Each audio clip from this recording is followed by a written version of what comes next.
नमस्कार दोस्तों, सी for cinema में आप सबका बहुत बहुत स्वागत है। मैं हूं राज और आप देख रहे हैं एसबीएस। दोस्तों, सबसे पहले तो इस बात के लिए मैं माफ़ी चाहूँगा कि लगभग 2 महीने से कोई वीडियो नहीं आया। तो उसके पीछे रीज़न क्या है मैं आपको बताता हूँ। देखिए, मैं वीडियो बना रहा था जहाँ पे पूरे फिल्म मेकिंग का प्रोसेस, यानी कि प्री प्रोडक्शन से लेकर उसके बाद रनिंग प्रोडक्शन, उसके बाद पोस्ट प्रोडक्शन, सारी चीज़ें, यानी कि एक फिल्म बनाने के लिए आपको शुरू से आखिर तक क्या क्या करना है वो डिटेल में बता के एक वीडियो में बना रहा था। उससे आपको काफ़ी मदद मिलता जो लोग नए नए फिल्म बना रहे हैं उन लोगों के लिए। लेकिन वीडियो में क्या एक दिन में 2 दिन में जो आया मन में बना दिया, ऐसा मैं नहीं करता हूँ। डिटेल में मैं रिसर्च करता हूँ और जो मेरी समझ है, जितना मैंने सीखा है, उस सब को मिला के मैं टाइम लेके अच्छी तरह से एक वीडियो बनाने की कोशिश करता हूँ, जिसमें 7-8 दिन का वक्त तो लग जाता है। इसलिए मेरे वीडियो थोड़ी देर देर में आती है। तो क्या हुआ, वीडियो में ख़त्म कर लिया था। उस वक्त क्या हुआ, मेरा जो कंप्यूटर है वो ख़राब हो गया, तो मुझे फॉर्मेट करना पड़ा। और फॉर्मेट करना पड़ा इसलिए डेटा लॉस हो गया, सारी जो सोर्स फाइल थे वो गया। तो ये वीडियो दूसरी बार फिर से बनाऊँ, उसका धैर्य उस वक्त मुझे नहीं था। तो बाद में मैं ज़रूर बनाऊँगा, अभी भी बनाऊँगा, ऐसे नहीं कि नहीं बनाऊँगा। तो तब क्या हुआ, मेरे पास जो ग्रीन स्क्रीन था, एक ट्राइपॉड था, वो मेरा एक दोस्त का था जो मैं यूज़ कर रहा था। एक काम के लिए वो ले गया, साथ में मेरा एक गिम्बल था वो भी ले गया। तो उसके बाद लॉकडाउन हो गया और वापस नहीं ला पाया मैं वो सब। तो वीडियो बनाने में थोड़ा दिक्कत यहाँ पे तो आ गई। तो मैंने सोचा कि एक काम करता हूँ, राइटिंग पे वीडियो बनाता हूँ कि हाउ टू क्रिएट सस्पेंस। इस पर एक वीडियो बनाता हूँ, आपके काम में आएगा।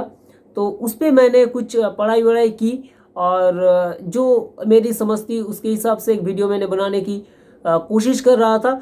कुछ आफ्टर इफेक्ट्स में कुछ फाइल भी मैंने क्रिएट किए थे और कुछ एनिमेशन क्रिएट किए थे, जिसके ज़रिए मैं बना रहा था वीडियो के, ताकि आपको अच्छी तरह से समझ में आए। लेकिन क्या हुआ, फिर से कंप्यूटर ख़राब हो गया और मुझे फिर से फॉर्मेट करना पड़ा। उससे क्या हुआ, फिर से इस बार मेरा सोर्स फाइल तो गया ही और साथ में मेरा प्रोजेक्ट फाइल भी गया। तो फिर से वो वीडियो मुझे बनाना पड़ेगा। तो बहुत डिप्रेशन आ गई थी थोड़ी देर के लिए। तो 2 वीडियो ही मैं बनाऊंगा, लेकिन थोड़ा वक्त लगेगा। तो मैंने सोचा ठीक है, चलो एक वीडियो बना लेते हैं, आपके साथ बात कर लेते हैं, मेरा एक एक्सपीरियंस शेयर कर लेते हैं, शायद आपके काम में आ जाए। तो पहले सोच रहा था कि वीडियो बनाऊं कि ना बनाऊं, क्योंकि एक जगह पे मैं मोबाइल को ऐसे रख के मैं वीडियो बना रहा हूँ, तो बैकग्राउंड भी ठीक ठाक नहीं है। तो आप लोग एक्सेप्ट करेंगे या नहीं, ये मैं सोच रहा था। फिर मैंने सोचा कि मेरा काम है वीडियो बनाना, मैं बना देता हूँ और एक्सेप्ट करना ना करना आप लोगों पर है, और वो मैं आप पर ही छोड़ता हूँ। तो जिस टॉपिक पे मैं ये वीडियो बना रहा हूँ कि मेरा पहला फिल्म बनाने में मुझे 10 साल लगे। क्यों लगे?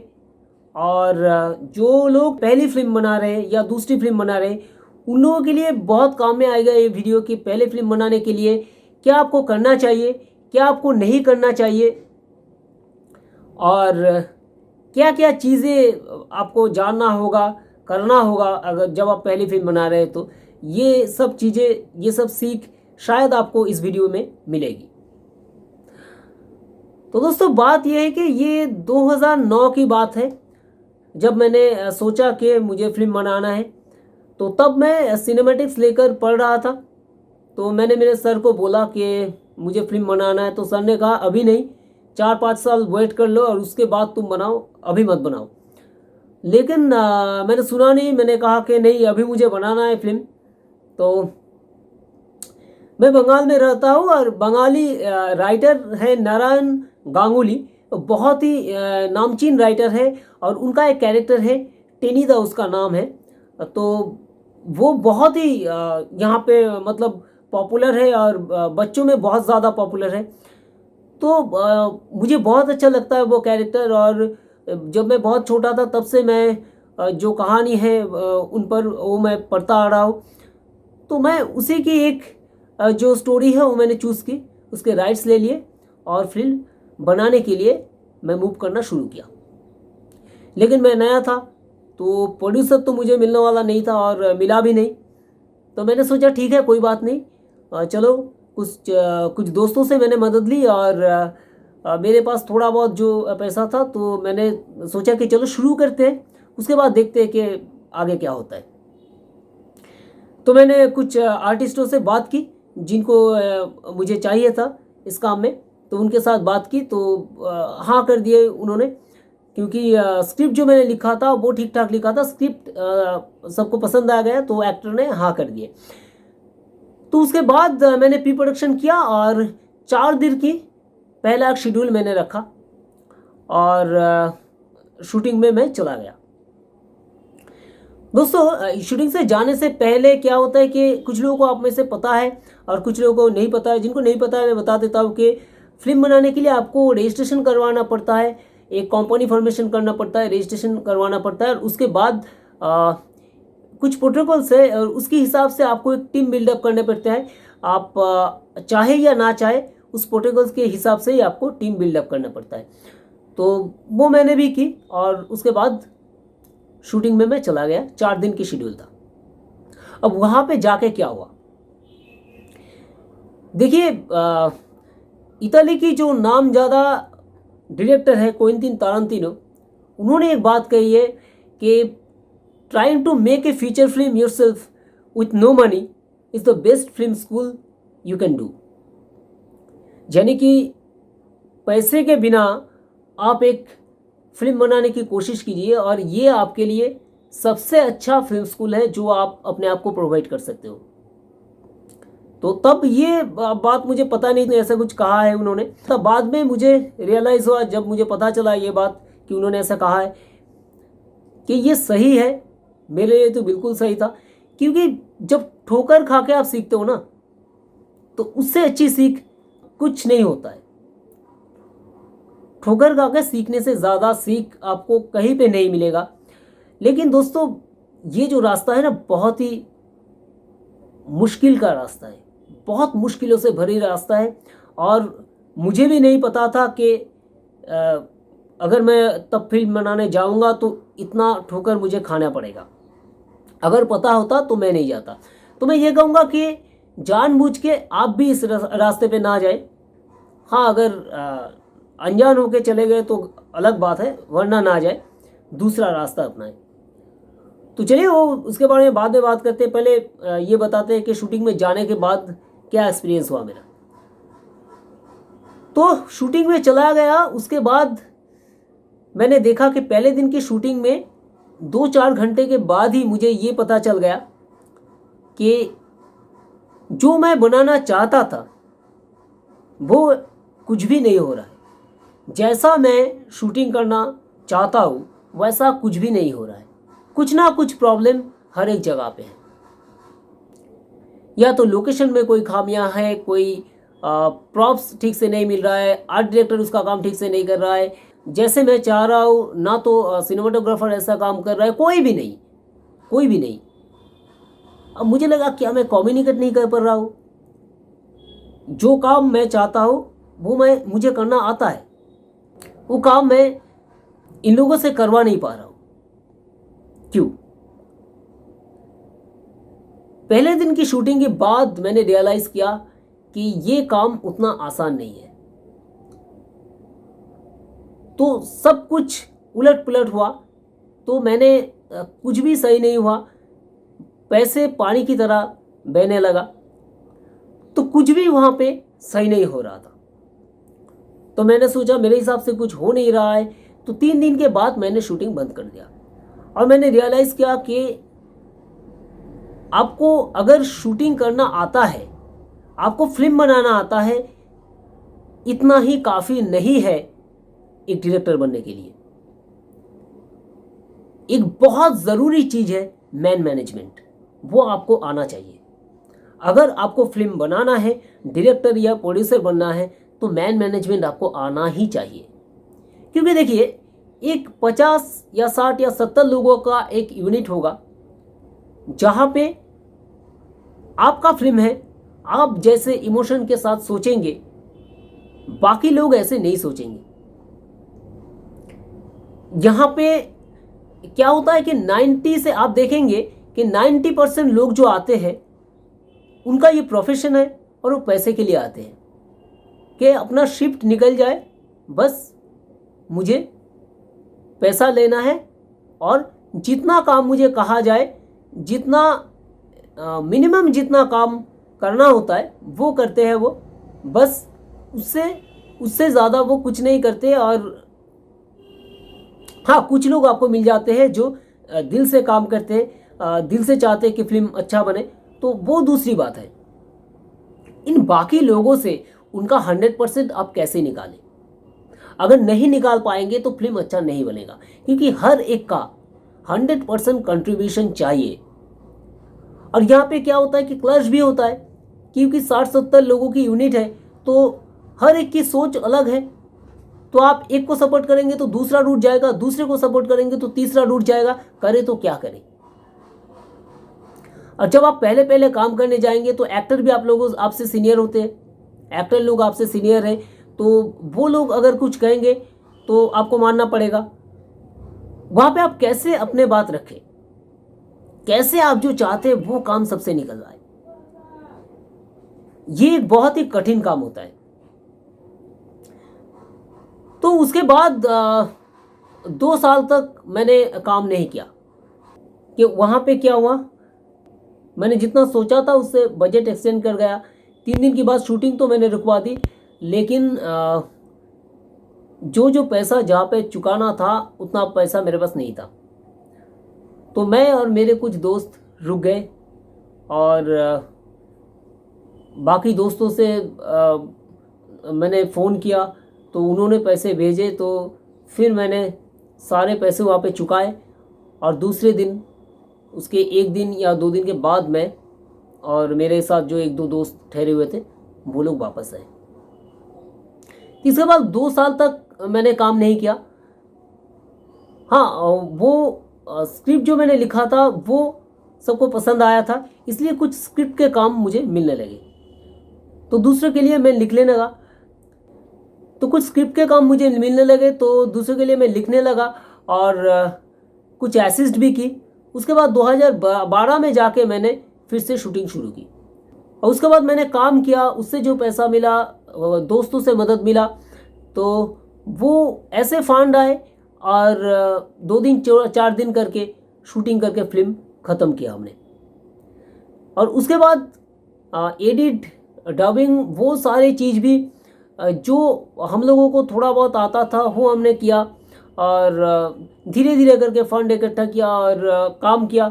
काम से जो पैसे आए उससे फंड इकट्ठा किया और ऐसे फिल्म जाके 2016 में कंप्लीट हुई और 17 में जाके जो बाकी जो फॉर्मेलिटीज़ होता है, सेंसर वगैरह, वो सब करवाया और 18 में जाके मैंने रिलीज़ की। जब रिलीज़ किया तब मैंने कोई प्रेस कॉन्फ्रेंस तो नहीं रखी थी, तो कुछ लोगों को मैंने कहा था, तो वैसे कुछ न्यूज़पेपर में न्यूज़ आ गई थी और मैंने नहीं कहा, फिर भी कुछ न्यूज़पेपर में न्यूज़ आ गई थी, तो उन लोगों ने वैसे ही कवर कर लिए थे ये न्यूज़। तो मुझे ये रियलाइज़ हुआ कि एक काम अगर आप करते हैं, दिल लगा के करते हैं, काम अगर ठीक ठाक होता है तो वो लोगों तक पहुंच जाता है, मगर काम ठीक तरह से होना चाहिए, काम सही कीजिए, उस पर आपको फोकस करना चाहिए। तो यहाँ पे जो इतने सालों में मैंने बहुत ठोकर खाए, बहुत कहानियाँ इसके पीछे, तो उतने डिटेल में तो मैं यहाँ पे नहीं बता सकता। बाद में कभी आप लोगों को अगर अच्छा लगेगा तो मैं बताऊँगा। यहाँ पे क्या है, जो जो सिचुएशन से मैं गुजरा उससे अगर आज की डेट में मैं फिल्म बनाने जाता हूँ और कोई मुझे ठगना चाहता है तो नहीं कर सकेगा। अगर कुछ भी मैं छोड़ रहा हूँ और उसे लगता है कि वो मुझे ठग रहा है, तो ऐसा नहीं है, मैं वो जानबूझ के उसको स्पेस दे रहा हूँ। क्योंकि ज़्यादातर चीज़ें क्या होता है, क्या प्रॉब्लम में आप पड़ सकते हैं, जो जो आप ठोकर खा सकते थे वो मैंने खाया ये फिल्म बनाते हुए। तो हाँ, मुझे उसके बाद लगा कि ये एक बेस्ट फिल्म स्कूल है जो आपके लिए आप प्रोवाइड कर सकते हो, जहाँ पे आप काम भी सीख सकते हो और मैनेजमेंट भी आपको सीखना पड़ेगा, वरना काम नहीं होगा। और साथ में बाकी जो चीज़ें आपको सीखना चाहिए, सीखना पड़ेगा काम करने के लिए, वो भी आप सीख जाओगे। लेकिन अगर आप फिल्म बनाना चाहते तो मैं कहूँगा कि पहला फिल्म जब आप बनाएंगे तो ये रास्ता आप मत अपनाइए, ये बहुत ही कठिन है। और यहाँ पे क्या होगा, आपका फिल्म भी बहुत अच्छा बनेगा ऐसा नहीं है, मेरा भी बहुत अच्छा नहीं बना, क्योंकि अगर बहुत उलझने आती है ना तो उसमें थोड़ा सा जो उसका इफेक्ट है वो तो आपके फिल्म में पड़ेगा ही। तो आप अगर 4-5 साल किसी को असिस्ट करेंगे, कोई अच्छी जगह पे असिस्ट करेंगे, तो लोगों से आपकी मुलाकात भी हो जाएगी, एक्टर से आपकी जान पहचान हो जाएगी, एक अच्छा टीम आपका वैसे ही बन जाएगा। तो बाद में जब आप आपका पहला काम करने जाएंगे तो वहाँ पे आपको ज़्यादा आसानी होगी। हाँ, आसान तो कभी नहीं रहता, क्योंकि आपका एक आइडिया है और वो दूसरे लोगों के थ्रू आप पर्दे पे लाना चाहते हैं, तो ये तो कठिन रहता है, हमेशा कठिन रहता है, आसान तो नहीं रहता। लेकिन आपको थोड़ा सा एक्सपीरियंस हो जाएगा और लोगों से जान पहचान भी हो जाएगी, मैनेजमेंट भी आपको आ जाएगा जो कि बहुत ही ज़रूरी है, तो आपको थोड़ा सा आसानी होगा। और दूसरा एक रास्ता भी है, आप छोटा छोटा काम करते हुए आइए। आप देखिए, शॉर्ट फिल्म आप जब बनाते हैं तो आपके साथ क्या होता है कि 2-3-4 आपके दोस्त होते हैं जो भी फिल्म से प्यार है इसलिए फिल्म बनाने आते हैं और 100% डिवोटेडली काम करते हैं, तो अलग बात है, वहाँ पे ज़्यादा मैनेजमेंट की आपको ज़रूरत नहीं होती है। लेकिन जब 60-70 लोगों की यूनिट लेके आप काम करते हैं तब मैनेजमेंट बहुत ज़रूरी होता है। किसके साथ कैसा बर्ताव करना है, किसके साथ कैसी बात करना है, और आपको हर एक बात सोच के कहनी होती है कि ये ना रूठ जाए, उससे काम निकलना आना है तो क्या करना पड़ेगा, तो वो चीज़ें बहुत ज़रूरी होती है। तो उसके लिए आप धीरे धीरे छोटा छोटा काम करते करते करते करते आए तो वो भी एक रास्ता है, वो भी आप कर सकते हैं। ऐसा नहीं कि मैंने फिल्म बनाने से पहले एकदम काम नहीं किया था, कुछ काम मैंने भी किया था, लेकिन हाँ, वहाँ से छोटा छोटा काम था तो वहाँ पे मैनेजमेंट की ज़रूरत भी मुझे ज़्यादा नहीं पड़ी थी, तो वहाँ पे मुझे सबसे ज़्यादा दिक्कत आई थी। अब एक बात और भी बता दूं कि फिल्म आप बनाए, आपको फिल्म बनाना आता है, ये एक अलग बात है, और उस फिल्म को बेच के आप पैसा बनाए, ये एक दूसरी दुनिया है। अगर आपको प्रोड्यूसर बनना है या फिर डायरेक्टर के साथ साथ प्रोड्यूसर बनना है तो ये भी आपको अच्छी तरह से सीखना पड़ेगा। तो दोस्तों, इस वीडियो में बस इतना ही। वीडियो अगर पसंद आया तो एक लाइक ज़रूर कीजिएगा, दोस्तों के साथ शेयर कीजिएगा, और अगर आप हमारे चैनल में नए हैं तो ज़रूर हमारे चैनल को सब्सक्राइब कर लीजिएगा। और एक बात दोस्तों, ये जिस फिल्म की बात मैंने की, इसी फिल्म के सारे गाने और प्रोमो इसी चैनल में अपलोड किया है मैंने। वो सब वीडियोज़ ही मैंने पहले अपलोड किया था, तो आप जाके देख सकते हैं। और दोस्तों, मैंने एक वीडियो बनाया था ओल्ड अंडररेटेड 5 बॉलीवुड फिल्मों के ऊपर, तो उस वीडियो को आप लोगों ने काफ़ी पसंद किया, तो वैसे ही इसका पार्ट 2 पार्ट 3 मैंने रेडी करके रखा है, यानी कि और 10 ऐसे बॉलीवुड थ्रिलर की जानकारी जो अंडररेटेड है और सबको पता भी नहीं है। आशा है वो वीडियो भी आप लोगों को पसंद आएगा। और साथ में फिल्म मेकिंग वीडियोज़ जो है वो तो आता ही रहेगा।